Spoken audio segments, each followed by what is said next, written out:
इंद्रद्युम्न राजा, उसके भाव से जगन्नाथ जी रीझ गए थे। ऐसा एकमात्र पहला राजा हुआ भूमंडल पर जिसने अपने राज्य के परकोटे में अपनी सेना बैठा रखी थी, सुरक्षा के लिए नहीं, केवल यह देखने के लिए कि कोई भी तीर्थयात्री, कोई भी संत, कोई भी महंत, कोई भी महापुरुष, कोई भी वैष्णव यदि मेरे राज्य के परकोटे से जा रहा हो तो उसको लेकर के मेरे पास आना, मैं उनको वंदन करूंगा, अभिषेक करूंगा, चरण वंदन। इतनी वैष्णव भक्ति उनके चित्त में। क्षमा कीजिएगा मेरी बात अगर अटपटी लगे तो। आप वैदिक नियमों में बहुत प्रवृत्त हैं, आप अनुष्ठानिक नियमों में बहुत प्रवृत्त हैं, आप शुद्ध आचरण आदि इन सब में होना ही चाहिए। वैदिक पद्धति, सनातन पद्धति, सबका पालन होना चाहिए।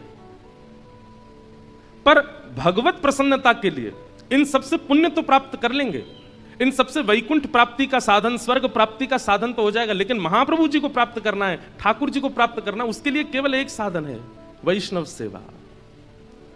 जितने भक्तन की सेवा, जितने वैष्णवों की सेवा आपसे बनेगी, उतनी जल्दी ठाकुर जी प्रसन्न होते हैं। इंद्रद्युम्न राजा को जगन्नाथ महाप्रभु ने उस दिन स्वीकार किया जिस दिन उसने ये नियम अपने राज्य में लगा दिया कि मेरे राज्य के परकोटे पर भी, सीमा पर भी यदि कोई वैष्णव आएगा तो ससम्मान ढोल नगाड़े साथ मेरे राज्य में लेकर के आओ। महाराज जी वो स्वयं तो कहीं तीर्थ में जाते नहीं थे। इंद्रद्युम्न राजा कैसे जाते थे पता है? सामने से कोई वैष्णव उसको सेना लेकर के आई तो उससे पूछते, भैया तुम कहां से आए हो? तो वो कहता मैं हरिद्वार से आया हूं। अच्छा हरिद्वार से आए, वहां तो गंगा जी बहती हैं? बोले हाँ। वहां तो हर की पेड़ी है? बोले हाँ जी। वहां तो पास में सुंदर पर्वत श्रृंखला दिखती है, वहां तो ऋषिकेश है, वहीं से बद्रीनाथ केदारनाथ के मार्ग जाते हैं? बोले हाँ जी। आप मेरे सामने बैठ जाइए ना। हरिद्वार से आए व्यक्ति को सामने बैठाते और इंद्रद्युम्न राजा नेत्र बंद करके कहते, अब मुझे बताइए वहां हवा कैसी चलती है, वहां के लोग कैसी बोली बोलते हैं, श्री गंगा जी का जल कितना शीतल है, वहां के पहाड़ कैसे दिखते हैं। और वो सामने वाला व्यक्ति प्रवचन में हरिद्वार की महिमा बताता और इंद्रद्युम्न नेत्र बंद करके मानसी तीर्थ यात्रा करके आते, और तीर्थ यात्रा करके आके और फिर भंडारा करते। पूछते काय बात का भंडारा? बोले आज हम हरिद्वार होके आए हैं, गंगा स्नान करके आए हैं। ऐसे थे इंद्रद्युम्न राजा। कोई बद्रीनाथ से आ जाता तो उसके भाव से बद्रीनाथ घूमाते, वृंदावन घूमाते। और इतने परिपक्व हो गए थे इंद्रद्युम्न कि अब अगर कोई दोबारा हरिद्वार का व्यक्ति मिलता ना तो इंद्रद्युम्न उससे ज्यादा जानकारी दे देते हरिद्वार के बारे में। ऐसी उनकी भक्ति। बस मन में एक कामना थी कि महाप्रभु जी मेरे पास आ जाएं।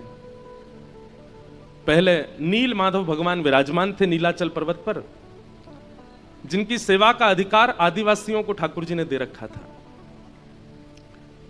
इंद्रद्युम्न, अब कथा तो बहुत बड़ी है, हमको भागवत जी में प्रवेश भी करना है, उतना तो विस्तार नहीं करेंगे।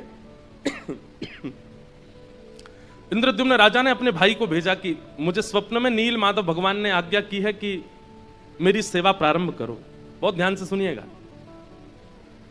नील माधव भगवान सीमित आदिवासियों से अपनी सेवा करा रहे थे, जिसका मार्ग आदिवासी अपने घर वालों को भी नहीं बताते थे।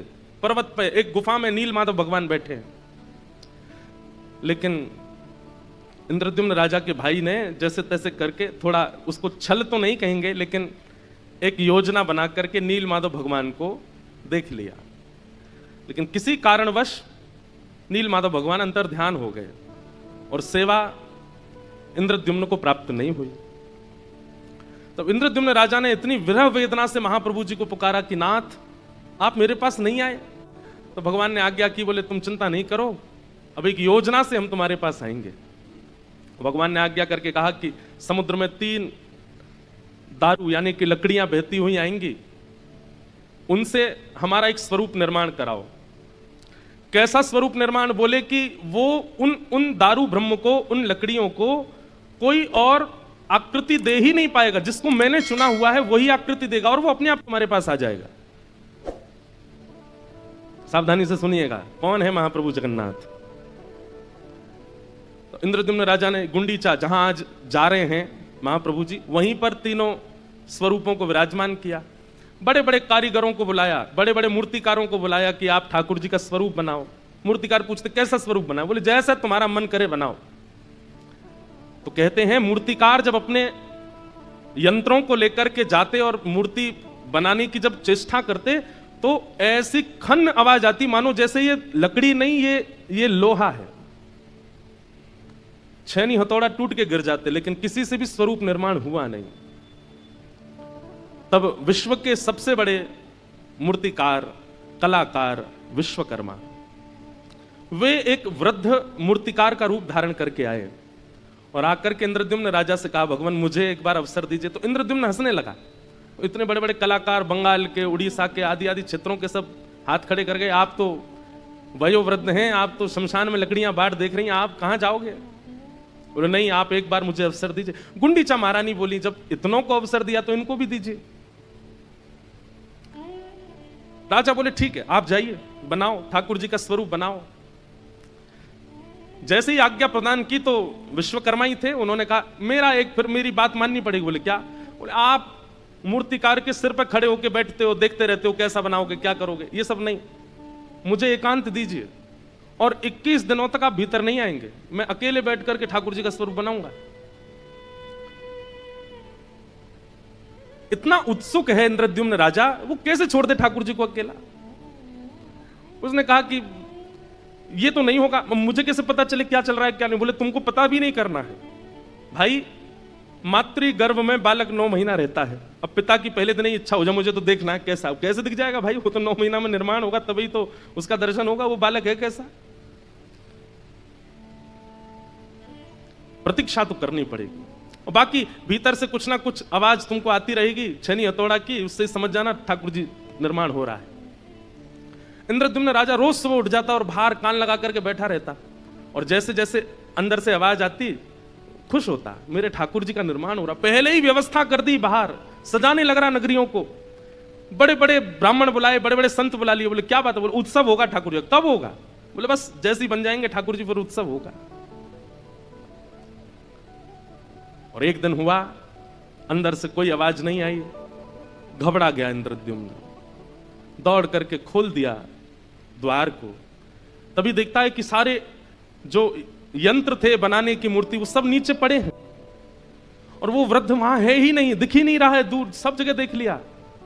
और तभी सामने नजर उठा करके देखा तो जन्म वेदी, गुंडीचा में जन्म वेदी, मतलब जहां ठाकुर जी, जगन्नाथ जी पहली बार प्रकट हुए, जहां आज जा रहे हैं ठाकुर जी, उसके ऊपर जैसे ही देखा तो महाप्रभु जगन्नाथ, बीच में सुभद्रा जी और इधर श्री बलराम जी महाराज। आपने तो ताली बजाई, पर इंद्रद्युम्न तो रोने लगा। ये कैसे परमात्मा, इनके तो हाथ ही नहीं बनाए, इनका मुख ही नहीं बनाया। मैंने कैसे त्रिभंगी ठाकुर जी देखे हैं, मैंने कैसे पौढ़ानाथ देखे हैं, मैंने कैसे खीरचोरा गोपीनाथ देखे हैं, ये कैसे ठाकुर जी का निर्माण? ठाकुर जी का स्वरूप देख करके सह नहीं पाया इंद्रद्युम्न, और विरह वेदना में मूर्छित हो गया। और उसी मूर्छा में महाप्रभु जगन्नाथ जी प्रकट होकर के बोले, इंद्रद्युम्न व्याकुल मत हो, ये भी मेरा एक स्वरूप है। जब द्वारिका में रोहिणी मैया मेरी समस्त पटरानियों को कृष्ण लीला सुना रही थी, उस दिन ब्रज की याद करते करते प्रेम की 10वीं अवस्था में पार कर गया। और मेरा वही द्वारिकाधीश स्वरूप, जैसे हम लोग अत्यंत प्रेम में आते हैं तो नेत्रों से नीर गिरता है, लेकिन प्रेम की जब 10 अवस्थाएं पार हो जाती हैं तो प्रत्येक रोम पिघलने लगता है।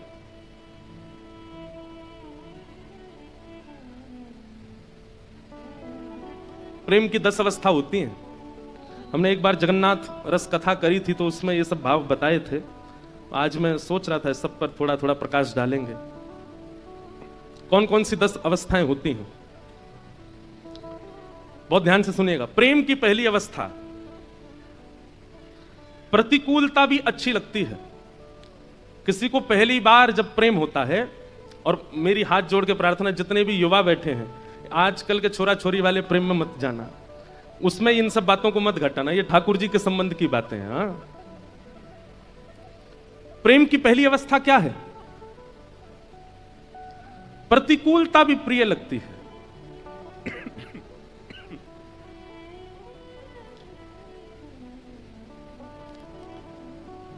रात में एसी बंद हो गया तो भी सो रहे हैं, क्यों? प्रतिकूलता अच्छी लग रही है। रोटी के बिना भी अच्छा लग रहा है, बिना ठंडे पानी के भी मन लग रहा है। मतलब प्रतिकूल अवस्थाएं भी अच्छी लगती हैं जब प्रेम प्रारंभ होता है।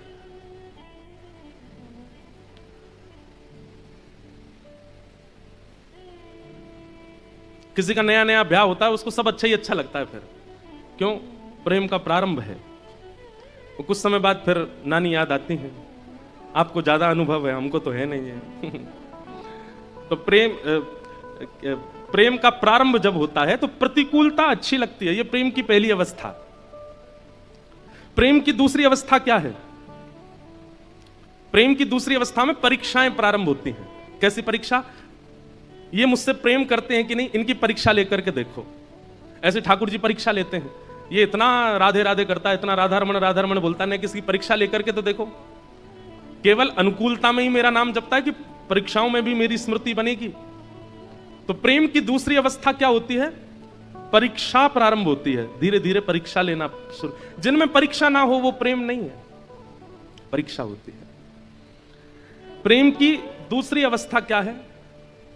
मान, रूठना, मनाना, मुंह फुला लेना, थोड़ा समझाना। ठाकुर जी मान करते हैं। जिसने प्रेम लक्षणा भक्ति से ठाकुर जी की सेवा करी होगी, उससे ठाकुर जी रूठते भी हैं, उसे ठाकुर जी मनाते भी हैं।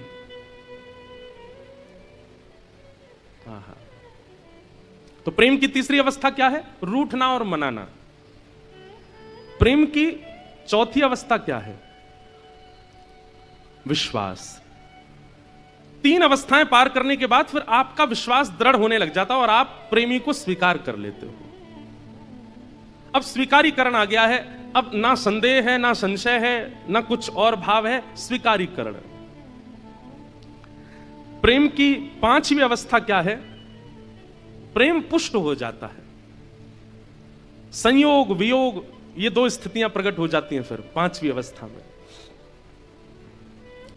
प्रेम की छठवीं अवस्था प्रारंभ होती है तो छठवीं अवस्था में विरह प्रारंभ होता है, फिर विरह होता है।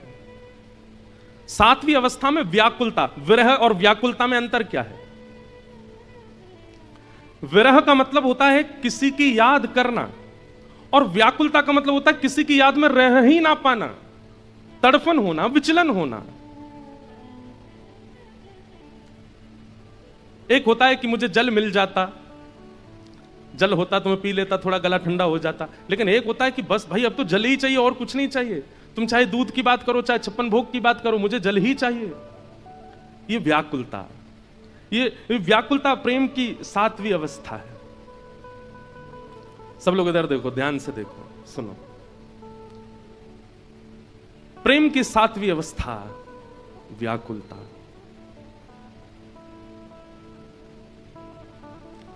प्रेम की आठवीं अवस्था क्या है? सब में प्रेमी का दर्शन होना।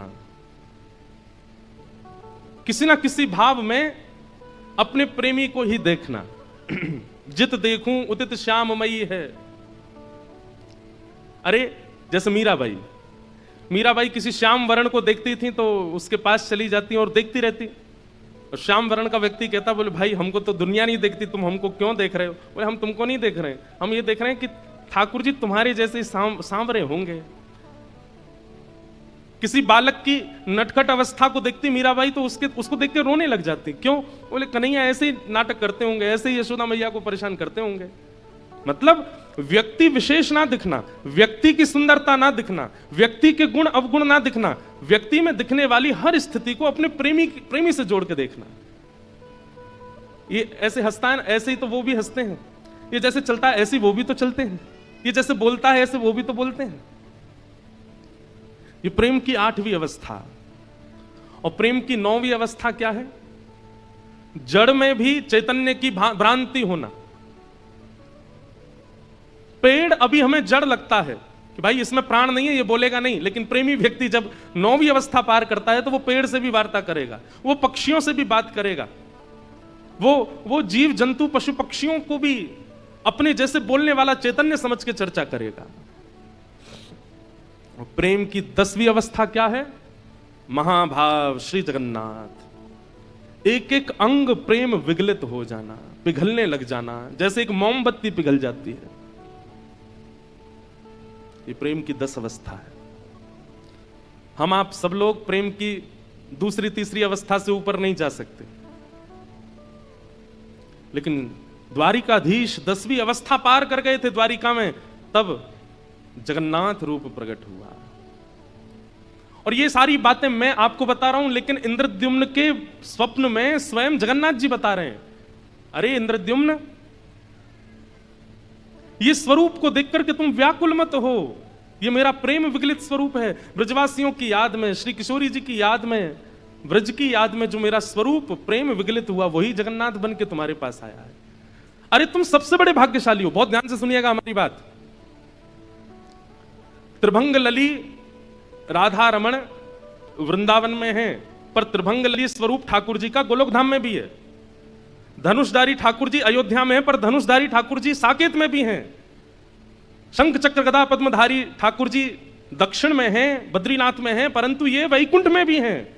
लेकिन महाप्रभु जगन्नाथ तो केवल और केवल और केवल इस धरा धरती पर है और कहीं नहीं है।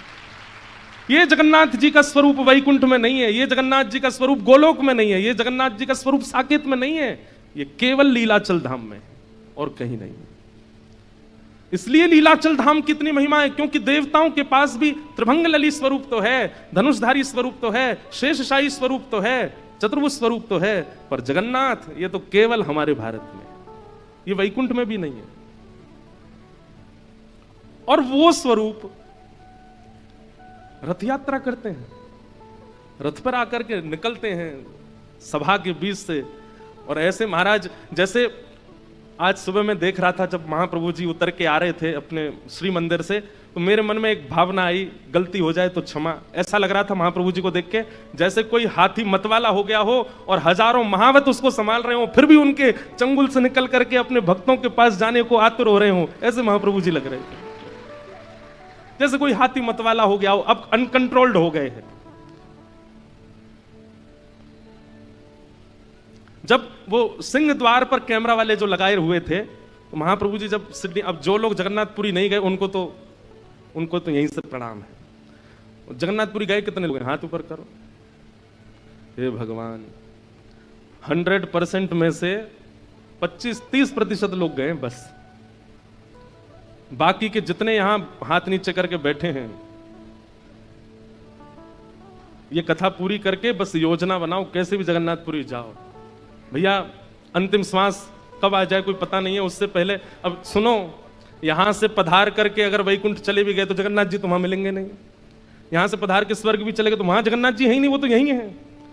इसलिए देरी नहीं करो। इसके लिए तो हम आपसे निवेदन कर रहे हैं व्यासपीठ से कि महाप्रभु जी को देखा, एक बार उनका दर्शन कराओ, नेत्रों में बसाओ। और व्यवस्थाओं की चिंता करके मत जाना, बिल्कुल अव्यवस्था में जाओ। महाप्रभु जी व्यवस्था करते हैं सबकी, जो व्यवस्था करके जाते हैं ना, उनकी व्यवस्था उनके हाथ में होती है। और जो बिना व्यवस्था के जाते हैं, हम आपको सच बता रहे हैं, महाप्रभु जी व्यवस्था करते हैं उनकी। जाइए एक बार मिल के आ जाओ। साक्षात श्री कृष्ण यदि धराधाम पर कहीं हैं तो वो लीलाचल धाम में है, वो जगन्नाथ महाप्रभु।